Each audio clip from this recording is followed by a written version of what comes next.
Can you guys hear me in the back? Awesome. All right. So I'm Gareth. I'm a postdoc over at the Kavli Institute next door, and today I'm pretty excited to be able to tell you guys about merging galaxies in the local universe and how they compare to galaxies in the local universe that are merging. So first of all, of course, if you're talking about the early universe, you have to go through the entire history of the universe, which, once I turn this on, we'll be able to do. Right. So, in the beginning of the universe, there was the Big Bang over 13 billion years ago. Right after that happened, everything was a hot ionized plasma, and nothing could really collapse in on itself. Eventually, stuff expanded. The ionized gas was able to form atoms, and then light could escape from that. And then after that, everything was a little bit darker, but there weren't any stars yet, because nothing had collapsed to make stars. So that was the cosmic dark ages. And then as the gas cooled down, it started to collapse in on itself into gravitational wells. It started to form stars, and these stars started radiating and forming galaxies.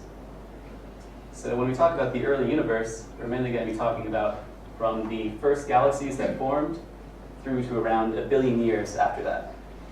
So that's a lot of words, but I have, I think, 3 or 4 videos to show in here. So these are all simulations.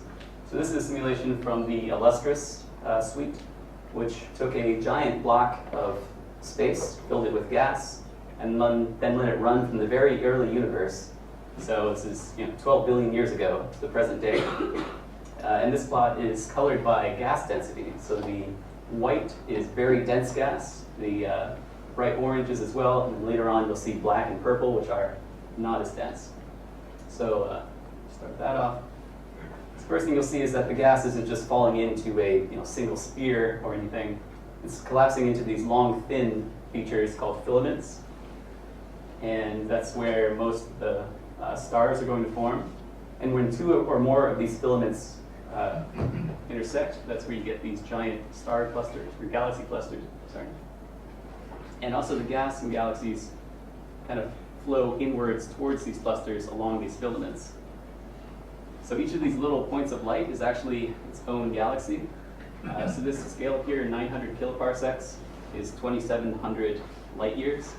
And that's changed, so I can't really explain it. But our galaxy is only around 20 kiloparsecs wide. So these are really big simulations. And this one was actually made to represent a formation of a supercluster. And we are roughly 10 billion years from the start. Here we can see that there's a whole bunch of galaxies, and we have the 2 superclusters there. But yeah, there's a whole lot of different scales, and all the gas was colliding in on itself. So that's if you have a giant cube just filled with gas.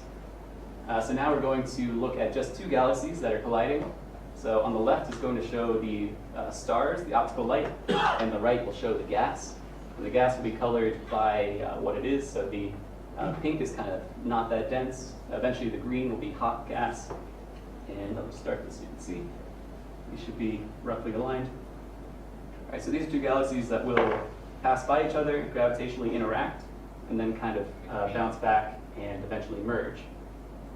So you can see in the stellar portion, the stars in the disk don't really get that affected. You do see these extensions off to the side, which we call tidal tails. But in the gas, the distribution is much more extended and disrupted by each of the mergers. So on the second pass, you see that the ionized halo here will actually expand a lot, and the 2 galaxies will merge into a single rotating disk in the center, which you can see much better in the stellar component. And this tidal tail here actually lasts for a pretty long time. It's really extended. And the stellar simulation goes on for slightly longer, so you can see that rotating. And the dark region here is dust, which is pretty much anything that's not gas, which basically just means ash from the formation of stars. So yeah, it just keeps running. So eventually, we started off with 2 galaxies, and now we just have 1 galaxy with a giant halo of hot gas and a pretty extended stellar component there. Cool, so those were simulations, so you might be thinking, well, how does that actually compare to observations? So this is a video of a simulation of two galaxies colliding, and it'll be compared to Hubble images of galaxies. So if we start this off, two galaxies are pretty well separated, and as they come together, compare them to Hubble, and it's a pretty good match. And as these continue to get closer and closer, they're going to gravitationally interact a little bit. So the two disks are actually intersecting each other at this point. Rotate a little bit. So what's cool is that we can explain so many of these images from just a single observation. Or, sorry, a single simulation. We can explain observations with simulations of two galaxies merging at different angles and different times. So here you can see the two filaments that are coming out, and the two nuclei in the galaxies are still pretty far apart. As we rotate to look down one of the filaments, we're going to compare this to another one, and that's a pretty good match. And then the two cores will continue to come together, and I think there's one more in here, so we rotate that way. So if we see the two galaxies face on, we have that nice S shape from the tidal tails, but here we just have a straight line. If you just saw that image just by itself, you would think that's not a merging galaxy, but simulation suggests that it actually is. So yeah, that's about Space Telescope Science Institute in the US. Pretty cool. Right, so that last video showed you that local galaxies, we have a whole bunch of amazing images, mostly made by Hubble, of these mergers, and they all kind of show different morphologies. So like up here, we have two galaxies that are just about to collide, basically. Galaxies that have rammed into each other and are in the process of merging. We have the antennae galaxies down here that have a bridge of dust that's connecting them, and then the tadpole galaxies, where you see those big tidal tails that we talked about before. So locally, we have amazing simulations, we have amazing observations. But what about the early universe? Well, it turns out that it's really hard to actually see what the galaxies are like. Sorry, I'll answer questions at the end. Can you put your microphone back on? Oh, is it on? Oh, sorry. When your hand went down, it got switched off. Oh, that'd be bad.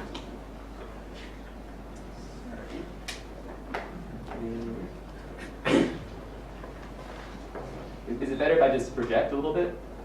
Okay, sorry, I'll project more because I don't know how to turn this back on. And Matt's gone. Okay, so galaxies in the early universe were kind of hard to see. So to explain why, imagine putting actually don't imagine, just put your thumb out at arm's length. So your thumb is 2 degrees wide on average, unless you have really long arms. So imagine dividing your thumb into 7,200 pieces.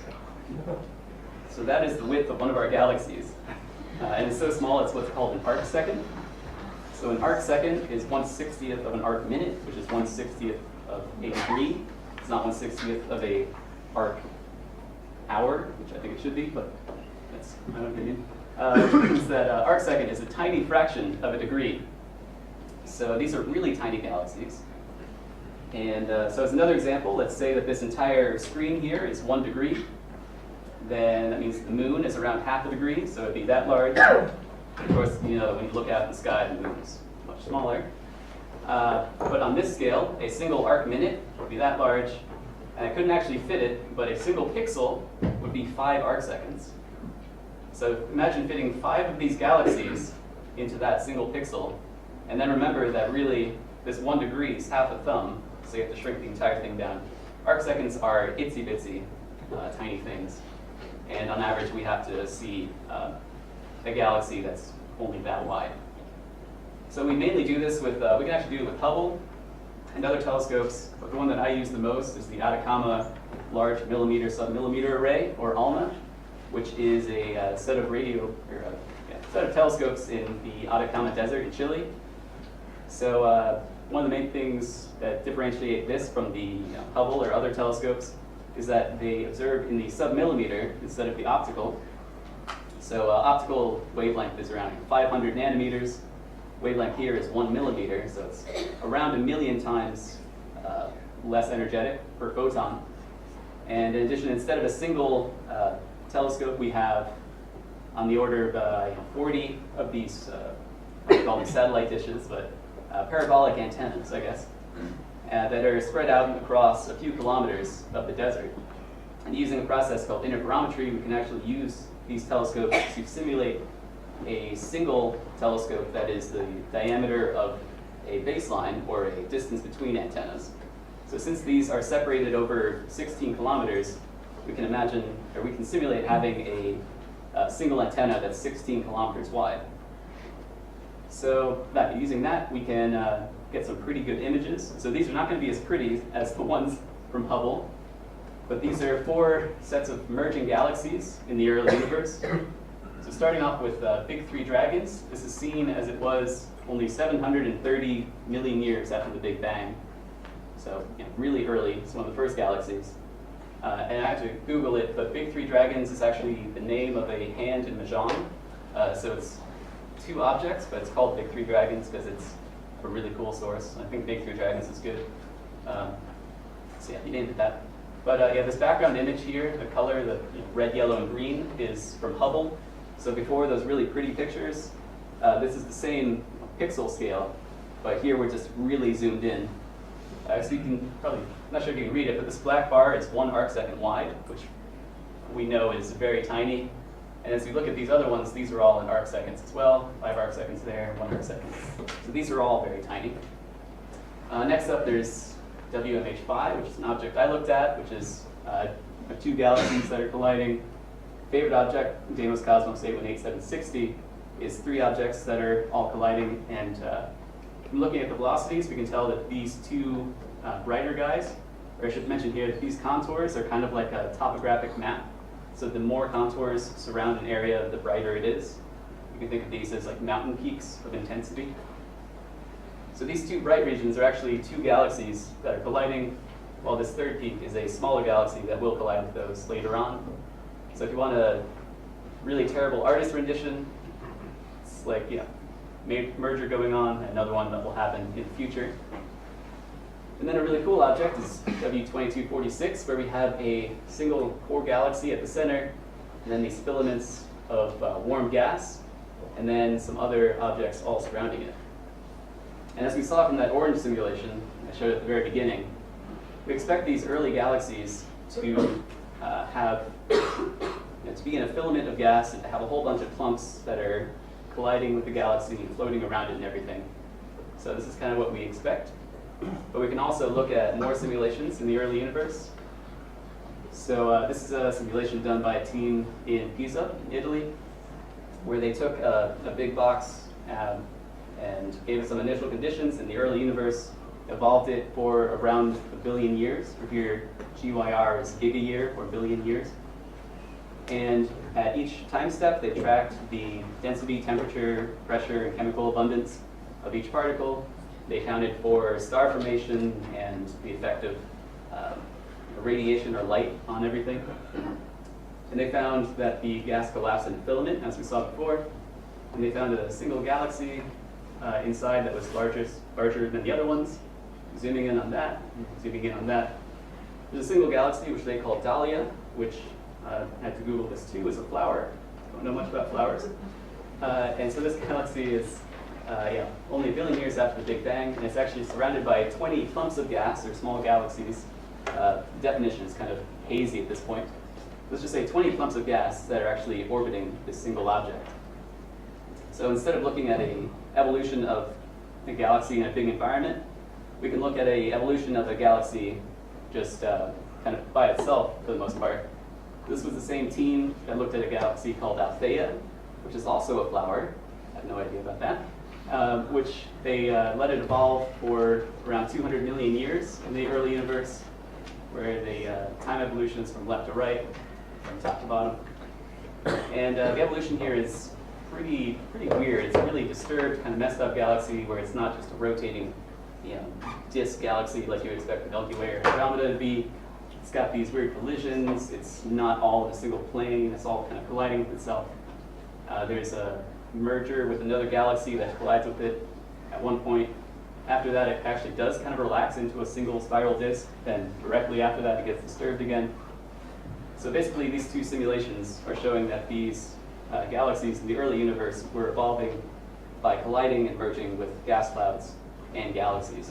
So kind of as a summary here,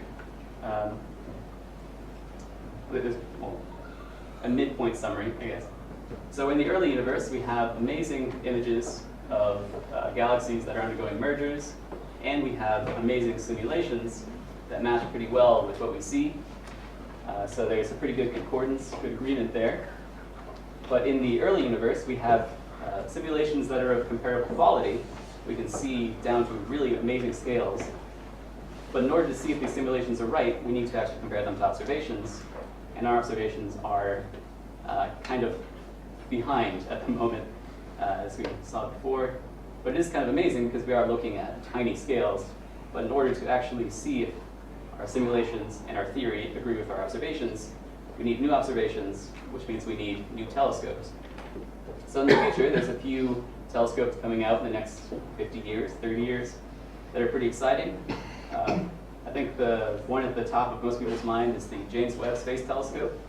And if you were here for a talk by Emma Curtis Lake like a month ago, you probably learned all about this. But the JWST is kind of thought of as the successor to the Hubble, although really it's kind of different and better in different ways. So first of all, it only sees from the red side of visible light down to infrared, where the Hubble goes through all of visible light.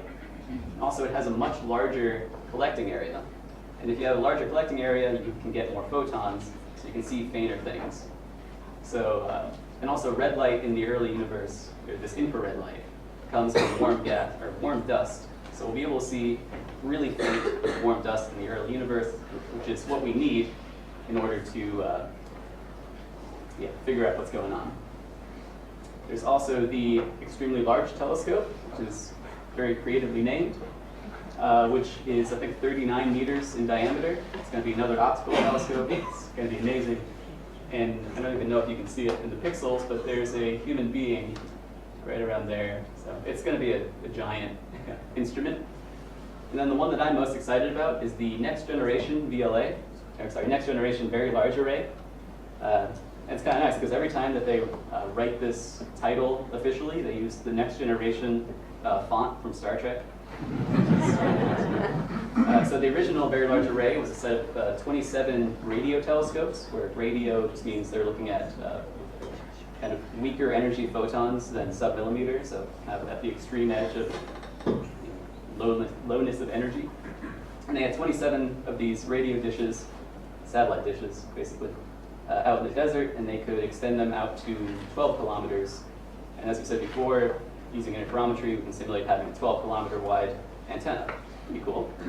Except for the next generation VLA, they're going to expand from the original 27, which was green, to a more extended compact array. And then they're going to expand from that into a big spiral. And then they're going to go from New Mexico over to Arizona, over to Texas, down into Mexico. And it takes 12 hours to drive from there to there. So I mean, this is kind of a big scale.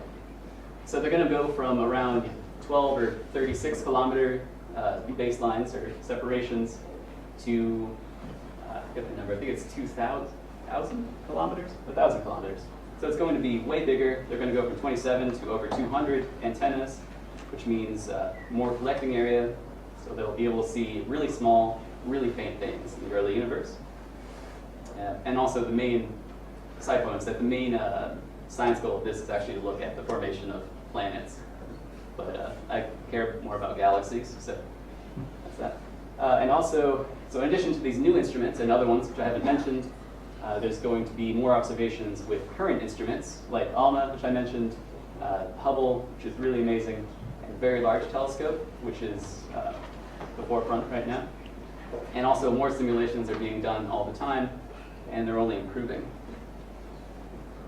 So this is the second to last slide here. Went a little bit fast. Oh well.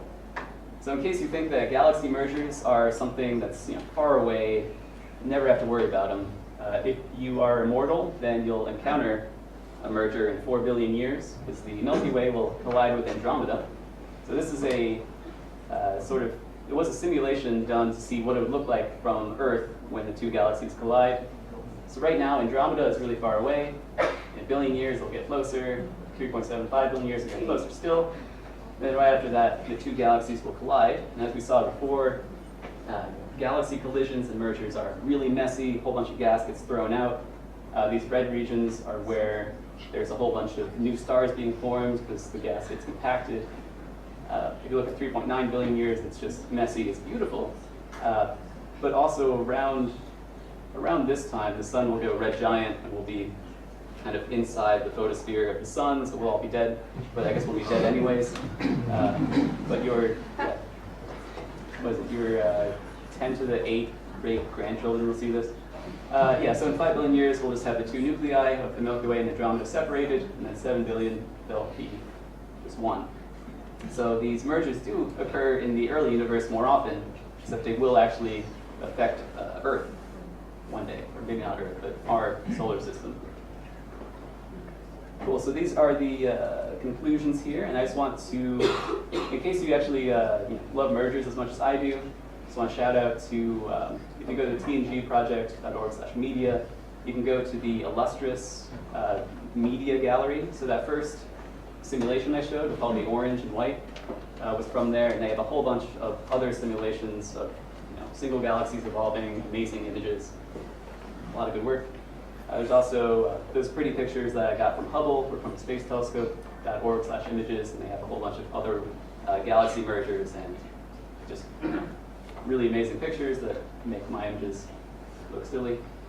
And also, if you use Steam and you want to play a video game that does science, you should get Universe Sandbox, or actually Universe Sandbox 2, where you can have multiple galaxies and planets and stars and let them evolve and orbit and collide. And my title slide and each of these was actually made in Universe Sandbox, and no one really notices. They think they're all actual simulations. So that's a pretty good thing there. Cool, so that's all. Thanks for listening.